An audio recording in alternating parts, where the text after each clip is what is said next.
Keith, where's the music? I can sing you if you like. Ian, you can bring up one of your many guitars. And nobody wants that. Kent Beck had a banjo and was singing when we opened up the conversation with him. That's I need one of those. So, welcome everybody. My name is Keith Mendonca. I'm the facilitator of this event. Thank you very much for deciding to join us all today. This webinar is the latest of a series. The Essence for Agility is a community aims to explore essence, which is a standard to describe all practices and methods to better enable us to pick the right set of practices to suit our context, regardless of which method they belong to, and also to improve our application of a method. If it's your first ever meetup of our group, then thank you very much. We've had a lot of people joining in the last few months, so very happy to see lots of new people, but also a warm welcome to all of you returning Agilists as well. In this session, we're going to talk about use cases or story maps or both. And so we have a wonderful panel of people to talk about that topic here. Two of the most recognized and popular practices with Agile teams are use cases and also story mapping. They both allow system-wide scope to be quickly visualized and presented before being split into more manageable sizes to be delivered incrementally and iteratively. Okay, so with so much in common, how should teams decide which one to use? Or is there a way that they complement one another? And should you consider using both? So that's really the topic that we'll be talking about. And I'm thrilled to introduce you to our group today. So we have Jeff Patton, creator of story mapping and one of the leading names in the Agile development world. Welcome, Jeff. Thank you, Keith. Thanks, everybody. Good to be here. We have Dr. Ivar Jacobson, nicknamed a father of software engineering, with his contributions spanning over 50 years, and of course, the inventor of use cases. So we're very lucky to have him here today. Welcome, Ivar. Thank you. Looking forward to good discussion. Indeed. And then Ian Spence, who's been working with use cases for decades, independent consultant, co-author of the book Use Case Modeling, and the co-creator of Use Case 2.0 and the upcoming Use Case 3.0, which is written using the Essence language. Welcome, Ian. Thank you, Keith. So I think we should start at the ground level. And so perhaps if I can ask Jeff just to give us a kind of a broad description about what are story maps, and perhaps give us a little bit of history about how they appeared in the first place. I wonder if that's the ground level. I think use cases came before story maps, certainly. That's true. We were talking just a little bit before this. I got my start with agile development before there was agile development in 1999. Started working with user stories and with extreme programming through 2000, 2001. But my focus has always been kind of outside in, working from the product side and from the user experience side. One of my early mentors was a guy named Larry Constantine. Larry wrote a book a long time ago called Software for Use, and he described a process called usage-centered design. And in that process, he described something called essential use cases. And now I learned to write those essential use cases, but he used essential use cases to support a user task. And he taught me something called task modeling. And task modeling was something you did with index cards. You wrote down tasks or steps or things that people did with software on index cards. And I'd love to hear more about use case modeling and how it compares. But Larry taught this writing things that people did down on index cards and organizing them. And Larry had a complex way of organizing them. And I did a lot of collaboration with end users. And every time I sat down and collaborated with end users, they always seemed to organize them left to right in an order that told a story. And it just seemed to start to make sense to just do that. So story mapping sprung out of telling big stories about what people did with software. And the longer I worked with it, the more I found value in just keeping it simple, keeping it flexible, and really focusing on how well people communicated with each other. And the basic philosophy here is if you can't tell me a story about how someone is going to use the product you're building, don't build it. And that's what the story maps are for. But I think that's a similar thing that use cases get at, but with just for me, story maps are a very flexible way of describing what the product does, and then that supports decomposing it into lots of little pieces. And it just turns out that all those little pieces were things we could build. Thank you very much. That's a long description. That was a short. That's fantastic. One thing I was wondering is, has the concept and the way of mapping evolved at all? I know you wrote your book, a good few years ago. What are the things that have evolved in terms of how you like to present it now, and what are the purposes of those evolutions? There's If I were to go back, I'm way overdoing going back and revisiting the book and writing a second edition of the book. But every time I pick it up and read it, I still think, well, yep, that's still the way I see it. Now, a few things that have evolved. There's some subtlety in the way that I teach it. One of Keith, you and I were talking about this. One of the things I've learned is that story maps don't seem to evolve top down or bottom up. They seem to evolve middle out. I find that it's easy for people to tell a story about what people do and those steps, and then we can aggregate those steps up or go use those to identify bigger activities. I find that when people start top down, they miss things, they miss details. But when they actually just tell me the story of what people do, and then we roll it up, they find hidden activities or hidden chunks of things. So I would have been more clear about that. And these days, when I talk to people about creating a story map, I'll ask them to tell me, well, I mean, I guess if I was writing use cases, well, I want to first identify the actors in the use case, but for me, it's user types or personas or however people want to model those people, and give me a beginning and an end for the story and then tell it. So lately I find if people name the beginning and the end of the story, they don't fall into the mistake that people make sometimes is they write down features on cards and not what people are doing on cards. But as soon as you give me a beginning and an end to a story, then people fall into storytelling mode, and that makes a better map. Keith, did I lose the plot? That's not much difference, but the other thing, maybe one more thing to add is over time, I see others teaching story mapping and try to add more rigidity to it, more formality to it. I keep pushing back against that, and people have complained about the book because it doesn't give much in way of it doesn't enforce any kind of structure. It doesn't tell you what should be on those cards or what should be written at every level of a story map, or how many levels there should even be. I don't like the rigidity. I focus more on the communication and shared understanding part. Perhaps that's why it's become such a popular technique, used so widely. And so with that discussion about storytelling, that certainly sounds familiar from my previous conversations with Ivar. And so maybe Ivar, if you'd like to give us a thumbnail sketch of what was the purpose of use cases, and what problem was that trying to solve?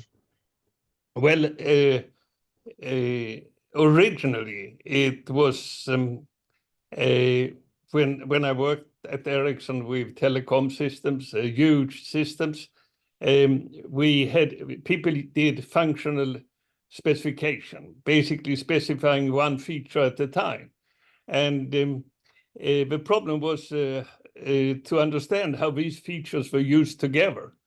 So I started to come up with that we need to look at it from a user perspective. And a use case was defined as interactions between an actor, because users could be systems as well in that case, and it still can, and the system, and to achieve a particular goal, or to achieve a goal for a particular actor. That definition has now been settled. It's modified So today we define a system, a use case as all the ways I have to read it, all the ways of using a system to achieve a goal for a particular actor. It's a compact sentence, and every little word means quite a lot. So when I came up with that, actually I did it when I was in Sweden, but I had left Ericsson, and it was not very popular in Sweden. Basically, it's very hard to get anything popular in Sweden for someone who is Swedish. You have to go to United States to get it accepted, and then you can come back in Sweden and talk about it. So use cases surprised me that we became popular. I mean, I'd never expected anything like what happened, because the most natural way of thinking when you build a new system or you describe a system is talk about who are the users and what can we do with the system. And that was what the use case idea was all about. Now, a use case was all the ways, meaning it means for particular usage. There can be many ways. For instance, when you make a telephone call, you can succeed to get to the other end, to the subscriber, or you have congestion, or you have busy customers. There are many different ways of doing that use case. And that means that the beauty was that you could, with quite few use cases, describe a very complex system. When I got the question many years ago, how many use cases does a good system have? I just said 12 to have a number, right? It was never serious for me, but it became serious. Many people refer to good system must have 12 use cases. So, but it says something about the size and how you could get very quickly a good picture of a system and its different users and how they use the system. But as I said, I was surprised of it became so popular, but now it's a normal English word. So you can find use cases of a candy shop or things like that. It's not only to software, it's to business, to systems and software. So yeah, that is a little story, and we have gone through a couple of versions. I mean, the first really adopted version was the book in 1992 about the use case driven approach.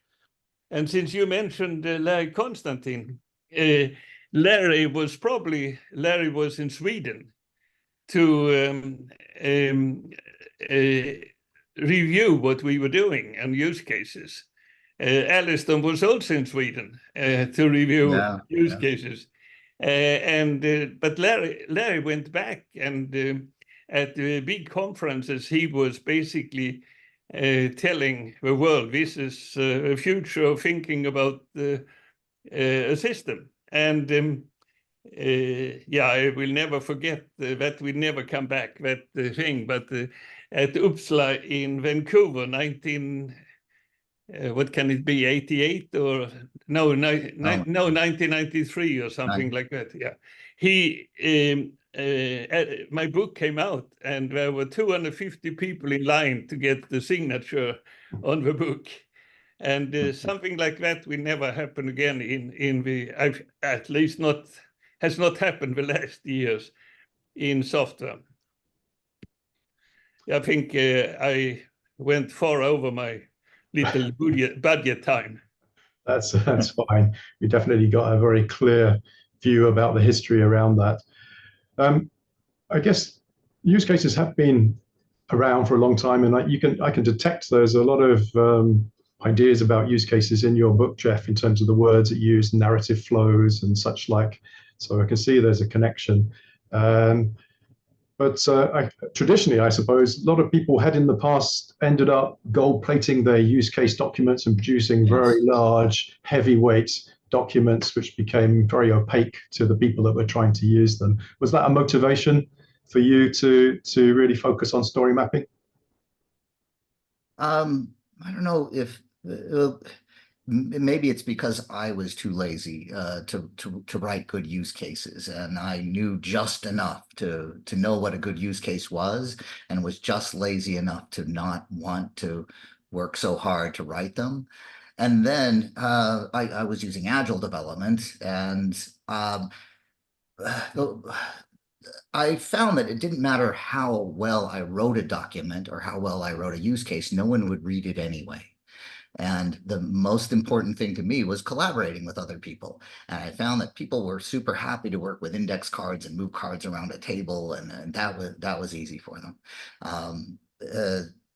So it was less out of being unhappy with use cases and more out of just efficiency. I had to move fast, and I had to involve other people, and I did not have time to teach them a new method. I didn't have, and if anything even smelled of formality, they wouldn't consume it. So use cases were, as I did them in the early 2000s, or excuse me, as I did story mapping in the early 2000s, didn't tell anybody what I was doing. In fact, it took a long time for me to start to refer to them as story maps. It was just task modeling, story writing, and I can remember coming up with the term story map, being really sort of proud of myself. And it was in an argument with Alistair because I had a big giant map on the wall, and he said the problem with use cases and stories is they decompose. You have big ones that break down to smaller ones and things like that. And Alistair was saying, well, is this a story? And I said, yeah, the whole thing is one big story. He says, well, what are all these cards? Well, they're stories too. And I told Alistair, it's a map of stories. And Alistair said, well, why don't you just call it that then? And I said, okay, I will. That's how it got the name, is in that argument with him. But then I was super proud of myself for creating the term story map until someone else pointed to me that film writers have been using the term for a decade plus before that, because it's the tool. Writing scenes on index cards was the way you write a script, and I realized that I'm doing the exact same thing they are. I reinvented the same wheel that they already were, and just the flexibility of being able to move things around and work that way. Yeah, again, no, I wasn't running away from the formality of use cases or people gold-plating use cases. It was more of the need to collaborate and some laziness. Thank you. Yeah, so it's interesting, talking about the collaboration and storytelling there. And I guess that's a chance for me to really ask you, Ian, to speak on that topic about, how can use cases be used to really emphasize that storytelling? What kind of evolution has there been at the moment to try and maximize that communication side? So, if you think about, the history of use cases, right? Around the turn of the century, I can't remember when, the book Use Case Modeling that I wrote with Kurt Bittner came out, and that talked about how use cases could be done at different levels of detail, right, and how they could evolve, and talked a lot about how use case modeling is not an analysis technique, it's a synthesis technique. Use case modeling is about bringing people together to agree on, the overall intent of what they're about to build. So they give you a big picture.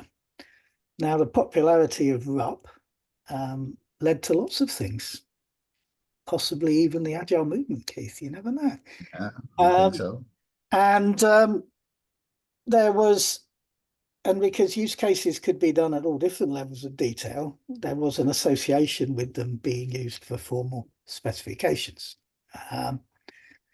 Now, use cases can be used for formal specifications if you need them, and some people do. Right? This isn't something that you don't always need. But they can also be used in a very lightweight and agile way. And if you go back to what Jeff was saying with his story map, a use case tells a story. It's always told a story, and it has a beginning. There's an event that starts the use case, and it has an end, which would hopefully be achieving the value or failing in a nicely controlled and elegant fashion. Use cases focus on the system, so actors are outside, and then you talk about the system and you get a dialogue. So it's not just a story, it's a story with a dialogue, and it talks about the basic flow, the normal happy scenario, and all the alternatives and things that could go wrong. Again, around the turn of the century, I did a conference presentation that said use cases, conversations in context. Right? And this was in response to people who've come out, user stories being placeholders for conversations. And well, that's what the use case model is. It's a placeholder for conversations about the system as a whole. And a use case is a conversation in context. It has the beginning and end and the value. And for many years when we taught use cases, we have brainstormed what goes in a use case, right? And if you want to really boil some of this stuff down, right, use cases tend to be portrait format. So step 1, 2, 3, 4, 5, and then you did the alternatives. Story maps tend to be landscape, step 1, step 2, step 3, step 4, step 5, and the other things underneath.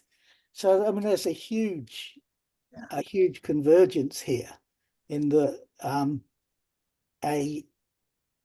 so I would argue a use case is a form of story map. Now, when we did, I'd argue the same thing too. I would argue the other way around, though, that a story map is a form of use case. So, or is that what you said? Anyway, yeah, but yeah. So, I lost my thread now. It's going to be the revelatory statement, Keith. No, you're just talking about the steps and the stages, and that there was one was portrait, one was landscape. But they're basically representing the same narrative flow. Now, well, things we learned over time from use cases is, although use cases were meant to be a synthesis and a conversation and a discussion and evolve alongside, people were trapped in the waterfall mindset. We got to write it all down and get it signed off and all that kind of stuff. And then people started doing backlog driven development. And I mean, use cases are dreadful. They are not good backlog items. You don't do all of use case 1 and then all of use case 2. You want a system that works, you're going to need a bit of all the use cases, right? So part of Ivar's work, we start talking about how can you use case and slice it up. Unlike Alistair, I personally don't believe use cases decompose into use cases, because then you end up with functional decomposition. But you can slice a use case up by value, which is very similar to taking a story map and going, here's the first chunk, and then moving some stuff down, here's the next chunk, and things like that. And in use case 2.0, we tried to emphasize the storytelling, and we talked about stories. And most of the world went, oh, if you say story, you mean user story. And if you say user story, you mean as a I want so that. If you say user story, you mean your little tiny thing that will fit in an iteration or a sprint, right? It was really, it just used the word story as in the English language. We're going to tell a story. That everybody wanted to mean user story and things like that. So we learned from that. And something that came up in the discussions with Mike, one of the things that attracted him to user stories, it's the first time you had a size was important, right? User stories are things you can do quickly. You know, use cases are not things that you can do quickly. If you're lucky, maybe you can, but you know, they tell the whole story, and that story is as long as it has to be to tell the whole story. We don't want to stop halfway through with no value and things like that. So use case 3, we learned a number of things.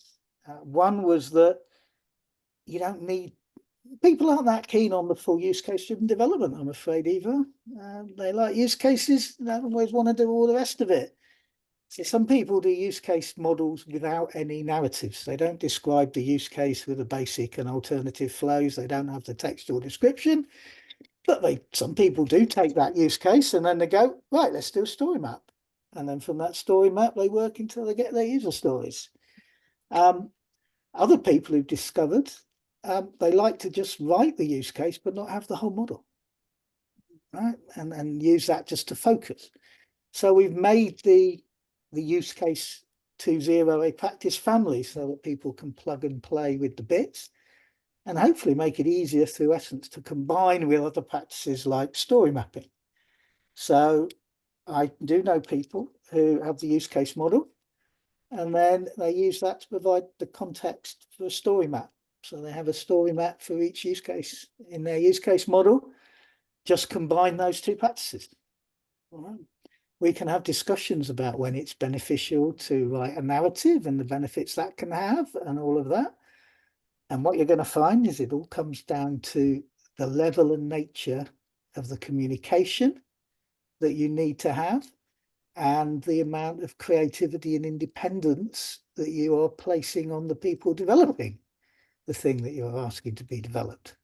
So there's lots of things about, now conversations are great, except when you can't get hold of the person you meant to have the conversation with. Right?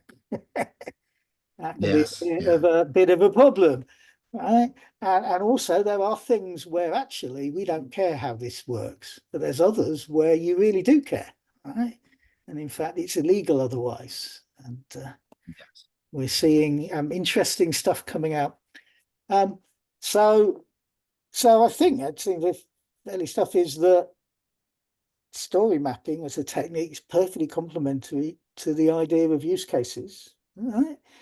But I doubt you'd want to do a fully described use case, dotting all the I's and crossing all the T's and having this huge document and do story maps as well. I mean, that would probably be overkill. So you will mix and match to meet your needs. And so much of it, though, is about the people, the nature of the conversations, and how long your solution is likely to persist. Yeah, thank you. And that really touched on a question that Marcus had asked, which was like, when do you see a clear value of people using both use cases and story maps? And I guess, Ian, you've just described one situation, but also you've raised the point, hey, telling stories is great when you've got people to tell stories to and hear their answers. But if I reflect that back to you, Jeff, then story mapping, is it still powerful if people are not co-located? How do you deal with that situation in terms of physical proximity or lack of physical proximity? Everybody's had to learn how to deal with lack of proximity lately, and tools have gotten so much better. I teach a lot using Mural. I teach using Miro. I've had to use Figma's FigJam, and I know that Microsoft and I think Atlassian's working on a new tool. There's a lot of virtual whiteboards or things that allow people to work with sticky notes virtually. So a lot of tools work well. So I find that, everybody on Zoom and everybody looking at a shared virtual whiteboard works well enough. There are lots of advantages for working face to face, and you lose some of those, but the ease and immediacy of, it's funny, I put my thumb up. By the way, that's an example of implementing half of a part of a use case. I'll come back to that. I find that people can use a tool like Mural and a tool like Zoom, and they can get together more frequently and do that. But what's important is a tool that's not like PowerPoint or, for instance, if I was writing use cases with someone, I'd want a tool like Google Docs so that we could both type at the same time and both make changes. That's what makes it collaborative, is having both people have the ability to edit. But yeah, it's getting better. It's just takes a slightly different set of skills to work online than it does to work together face to face. There was a point earlier that Ivar was saying the particular thing about use cases is it can describe people, as actors, but also could describe other systems, external systems as actors. So how does that fit into the world of story mapping from your perspective, Jeff? Story mapping is a little lopsided in that it's always single actor centric, or I'll often start with users, and so I don't have to write the user or the actor on every single card. I just write the short verb phrase, and there's an assumption that they're interacting with the system. But then I'll tell people when often I can remember working with an organization writing stock trading software where all the user does is push one button to start up a complex trade strategy. So now I want to write a story about what the algorithm is doing step by step. So clicking one button, then I anthropomorphize the system, and then I describe using verbs what the system is doing. Now, it's not even clear to me that it's a good use case because I don't know what the system is interacting with when it's doing that. It's just saying what it's doing. And there's probably another system actor that system is interacting with, and certainly it's interacting with databases and things like that. But I'll chase story maps down into the system, and I'm trying to remember the most low-level story map I can remember doing was with years ago with Alcatel-Lucent, and we were mapping what goes in a chip in a device on a cell tower where packets come in and prioritized packets come out the other side, and we were talking about the steps of the algorithm inside what it does. So you can chase a story map way down into a system. It doesn't have to be users interacting with the system. Fabulous. Keep Thank you. the thought on that. No, thank you for that clarification. There is a question in the chats which somebody is asking about: how can you identify easily the code, the software which belongs to a use case or parts of a use case? So Ivar, this sounds like your territory. We're talking about code, we're talking about tests perhaps, and use cases, and perhaps you could introduce the concept of slicing, which I know is related to this. Yeah, I mean, use cases became big, and a wonderful new technique came around 1996-7 called aspect-oriented programming. It was Gregor Gonzalez, I think, Gonzalez, who came up with it, and he became a big star.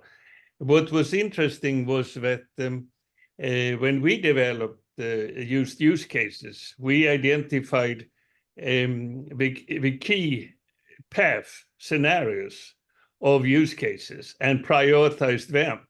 So as I think Keith, you said before, is that you identify work with many use cases at a time, and one slice at a time.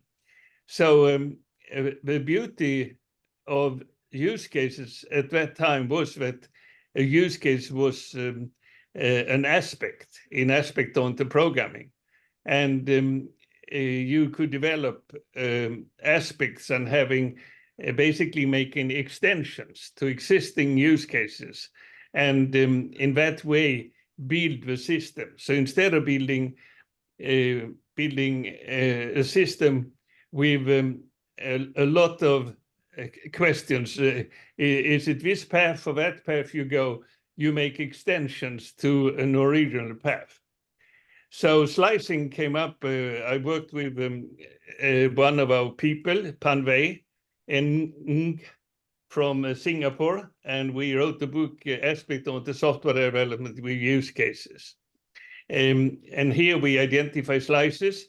The slice was a slice through the use case model, and a slice through the design and architecture, and a slice through the testing. So we built the system with such slices. We call each such group of set of slices for a module, a use case module. So we could build a system with a number of use case modules that in that way made up the whole system. So slicing, and then in 2005, as I remember, you, Ian, came up with that slices was a good concept to have backlog elements. Yeah, So could you speak a little bit more, Ian, about slicing and how that really talks about the whole, take it to the whole realization and the tests and the code itself? So interesting use cases have always been intended to be a form of test-driven development. yes, Relationship between use cases and test cases is very, very close. Now, if you ever seen a fully described use case, you can just give it to people and they can run tests off it because it got all the interactions between.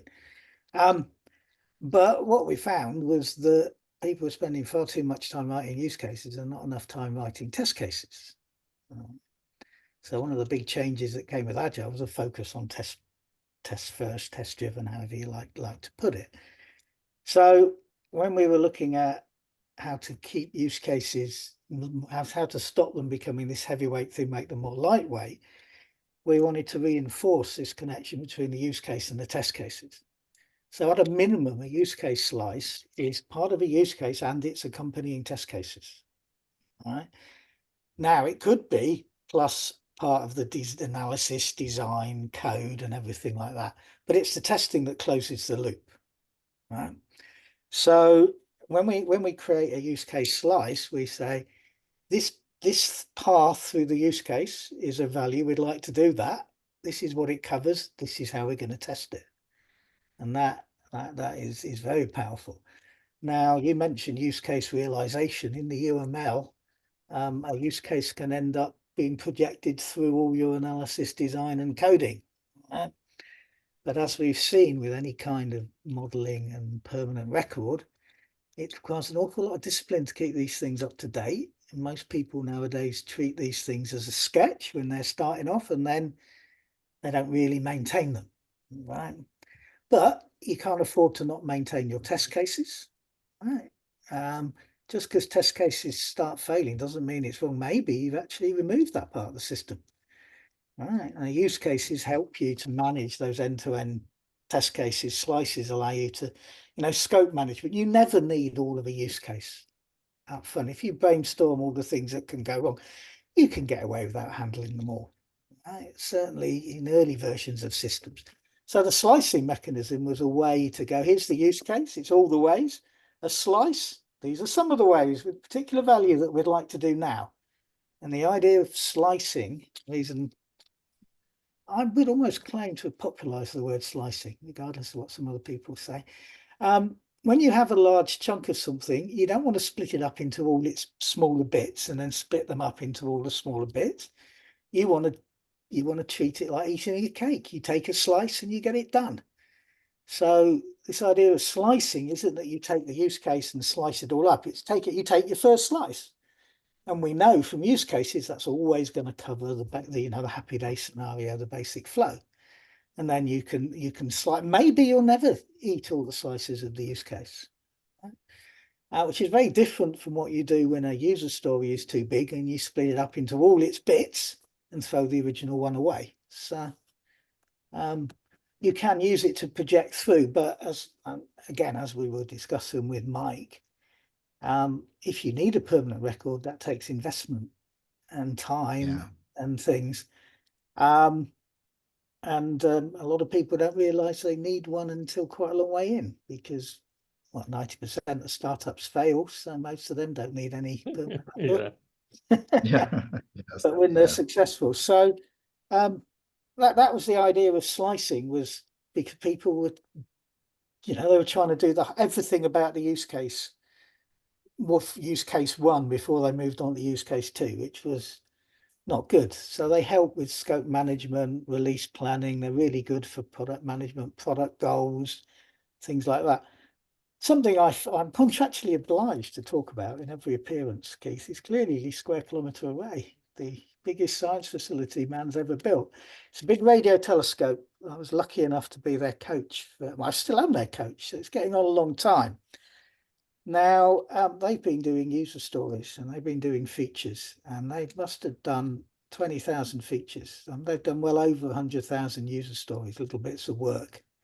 How on earth do you work out what that adds up to? What can it actually do? Yeah. So they did add a use case model. And the reason for this was, okay, we're getting up, we've got to put something live now. What's it going to be doing? How are we going to test it? How are we going to do the verification and other testing they needed to do? So use cases filled that hole of the big picture like that. And they did do some story maps of their use cases, moving things around. I think something I believe is that when you do a story map, Jeff, the things on it aren't necessarily user stories, are they? It can be anything. That's a good, yeah, a couple things there. First off, I learned that story concept from working with Kent and with Ward Cunningham, and a story can be anything. One of the things that, and I wonder if he still says this, but in early days, Kent said, you know, the word story doesn't necessarily refers to the way we communicate with each other. This kind of act of working together and telling me stories about the system and building shared understanding versus it didn't always have to be a narrative. But yeah, I like loading story maps with anything because again, anything that's relevant, anything that helps me better understand the story that I'm telling. So not everything is a user story. Ian, did I answer that question right? Yeah, I'm really loose. You decide what's a story, and the interesting thing is, yeah, a story map starts by trying to tell a story about the system, but stories in agile development mutate from stories we tell about people using our system into work items, and that's where that size thing comes in. Those two concepts shouldn't really have anything to do with each other, but they do when we're trying to decompose work. So what's interesting is if we decompose work from a user's perspective at least with a story map, we can, when we get down to a little part, we can tell where it came from. There's some ancestry. But I'm rambling a little bit. But Ian, one of the things you just said reminded me of something. I was working with a client for a long time on a system that did stock trading, and they had been using story maps and stories, and it became pretty clear after a while that the system did a lot, and there was no explanation of how the system worked. So they had to go back and do what Mike suggested and invest in writing use cases or describing what the system did, because with stories and with a story map, you don't end up with anything that describes what the system does. That's a downside of just using that kind of a tool, those informal tools. Yeah, so that's interesting because I guess we will want to start thinking, well, when should we use these things in a complementary way? And I guess we started to talk about a permanent record where the use case model might act as a better permanent record, but the story mapping is a fantastic communication tool to establish. I want to interrupt and tell a quick story. Well, where was it? It was in the 1990s. I had quit my job someplace, quit at a company that I eventually went back to anyway, but I had taken a contract and they were working in, this is the 1990s, they were trying to work in a more waterfall process. And I was writing code and they said, okay, you need to produce a design document and then write the code. And I can remember I was working all alone. It wasn't in an agile context, so no team. And then and I had to deliver this design document, and I told the person I was reporting to, I'm having a real hard time writing the design document because I can't quite figure out what it does until I write the code. And he looked at me like I was stupid and said, "Oh, the best time to write the design document is after you're done writing the code." Why would you write that first? And sometimes the best time to write a use case is after you get it done working. And find where all the holes are. It's funny trying to anticipate where all the faults are and exceptions are and things like that before you start experiencing them. It's hard sometimes. So I can see those things. I can see how they develop concurrently. And yeah, sometimes the best time to specify something with the use case is after it's working. Then you know for sure what it's supposed to look like. Thank you for that. I mean, many times when you discover use cases, you basically start by discovering what you could call today a user story. It's finding the one concrete way of using the system, and then you build around that scenario, as we call them. You build around that scenario more and more paths, and then it grows to use case. But you could also start the other way around. But often you start from finding a concrete way of using the system to find use cases. Yeah, exactly. It's funny how, especially with very flexible systems, the usage is almost emergent. You start to see it emerge from the way people use it.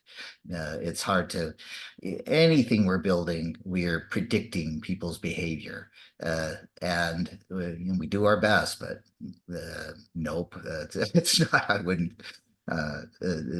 People's behavior changes, and. If we go back to that time when I wrote the book Use Case Driven Development, it was actually called Object-Oriented Software Engineering, a Use Case Driven Approach. At that time, we hadn't the concept of practices. It was a complete method, but it has no, let's say, components, no building blocks. So today, if we had done the same thing, we would have one practice for use cases.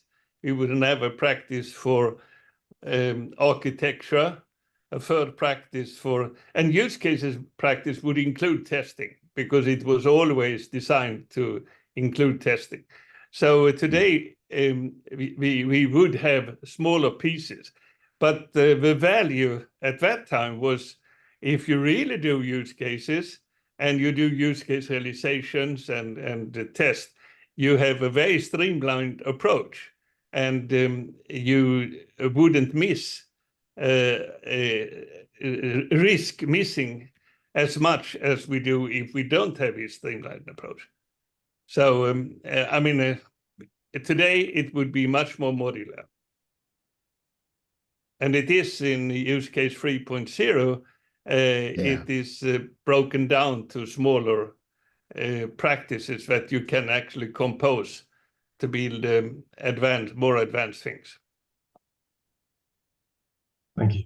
Thank you. We have a general question about use cases. Somebody was asking, why do some people divide use cases into business use cases and system use cases? And is this a good thing to do, or is this a bad thing to do? So it's a more generic question about use cases. Maybe Ivar, you could give us your view about that. I mean,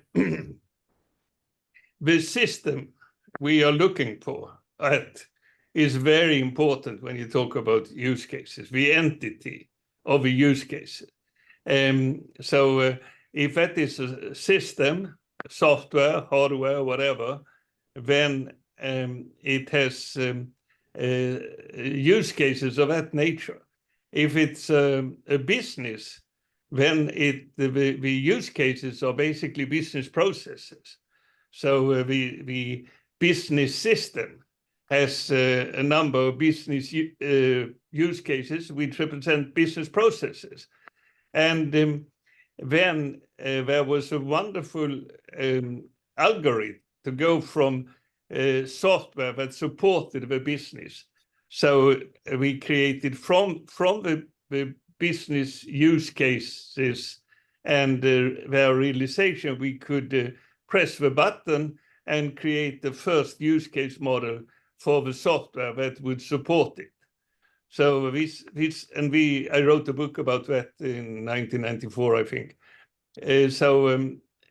Business use case modeling is different from business system modeling, but they go together very nicely. Well, I would say use cases require a boundary. Yeah. Those are outside, so any form of system. If any of you would like to know what the value streams are, the operational value streams are for your business, a use case model is the best way, because the actors would be the customers and suppliers, and the use case would be how to get the value. All right. And if you are using use cases and you want to organize your teams and you're getting into all of this stream aligned stuff, oh, blimey, each system use case is a way of getting value from the system. So people can own those and you can line up around them as well. It hasn't really been explored, but in my experience, if you did want to really model the value streams of your business, use cases would be the best way to do it. And it's hand in glove. And even if you look at the way people like Scaled Agile sketch out a value stream, guess what? You've got a trigger, you've got your steps, you've got a goal. What they ignore is the alternatives and the things that can go wrong. They're not looking for that. But there's a lot of synergy there. And clearly you could do story maps of the value stream as well in the same way. I'm going to ramble a minute. I was telling you guys before I got here, I just got off a plane, flew back from working with a company this morning that they sell cement. And one of the things they were worried about is the process of trucks show up and they load cement into cement mixers and they drive away and pour cement and that's it. So one of the things we're looking at is that process of from when the truck shows up until it leaves with cement, or when the truck shows up and it waits in a queue and leaves with the cement. The annoying thing about that process is it cut across multiple systems that were computer systems and multiple people and roles. And it was just, my head would have hurt trying to figure out how to formalize the process. So just writing down the steps on index cards and telling the story was all my head could handle. That was enough. I don't know if I'm tying this to anything, but I'm bad at knowing which one is a business use case or a system use case or things like that. But I can tell the story of what happens when a truck shows up at the distribution center and waits in a queue to load up cement. And yeah, anyway, but and everybody's got to have that understanding of what happens, where the systems go and where the job roles go and everything else. So we're coming to the end of the hour. So maybe if I ask first Ian and then Jeff, well, the topic of the day is use cases or story maps or both. Ian, use cases or story maps or both, briefly? As always with these things, Keith, context is king. I personally like a use case model, and I like working collaboratively, and I like story maps. So I have a place to start, and then you have to look at what's going to go on, the teams, how they work, I mean, that work item point Jeff made as well, right?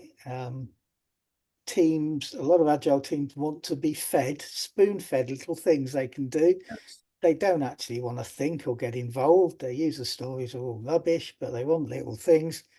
So we have to have a bridge from whatever our big picture is. So I like use cases, but each use case is a story map, form a story map.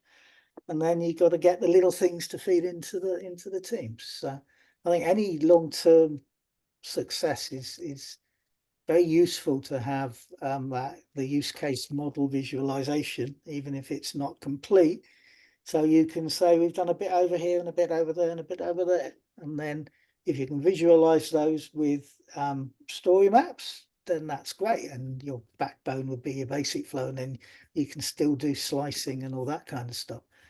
But there are benefits sometimes in having the use case narrative as well. So, but think carefully about how transient and temporary and what your permanent record is going to be like and long-term stuff. Right. And as we've said over and over, you don't want to gold plate any of this stuff. Right? You've got to be prepared to have the use cases change as you learn about the system. Right? Java was a huge success, wasn't it?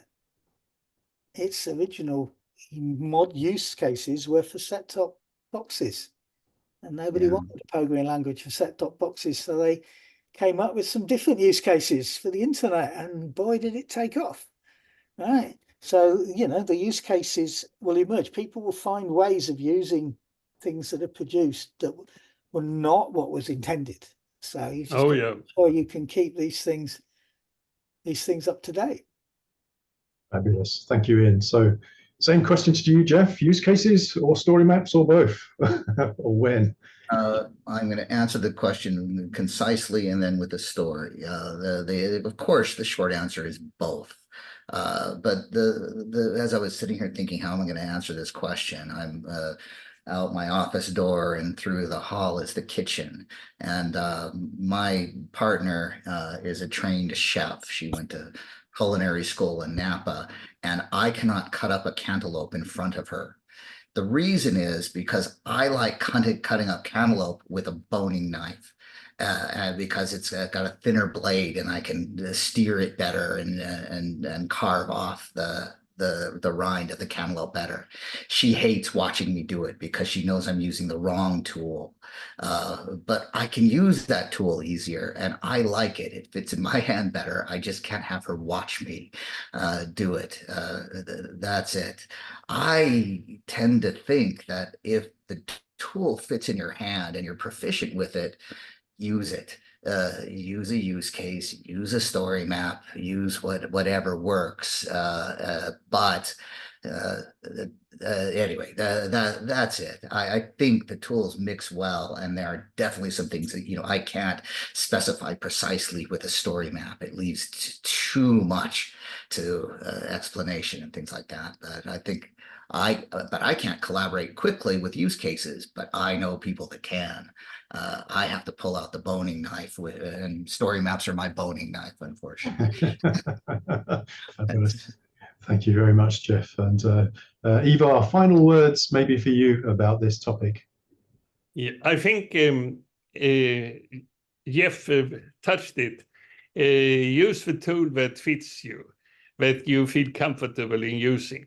And when it comes to use cases and story mapping, I feel that there is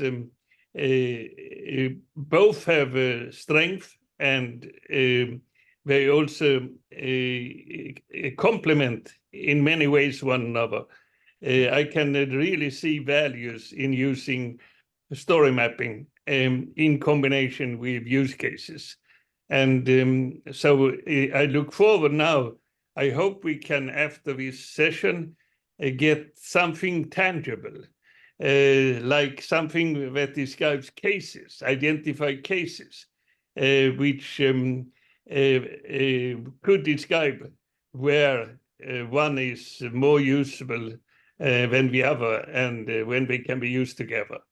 So looking forward to see some concrete outcome for this initiative. Fabulous. That sounds like there's a bit more work for me to do after this webinar. So with that, we've come to the top of the hour. Thank you so much, all of our guests. Thank you very much, Jeff, for joining us. Thank you, Ivar, of course. And thank you, Ian, for providing such content. And thank you for everybody else for sharing your questions. Sorry I wasn't able to ask all of them. I hope you still thought it was a very useful discussion point. There are some links in there from various people that I hope you would like to follow up as well.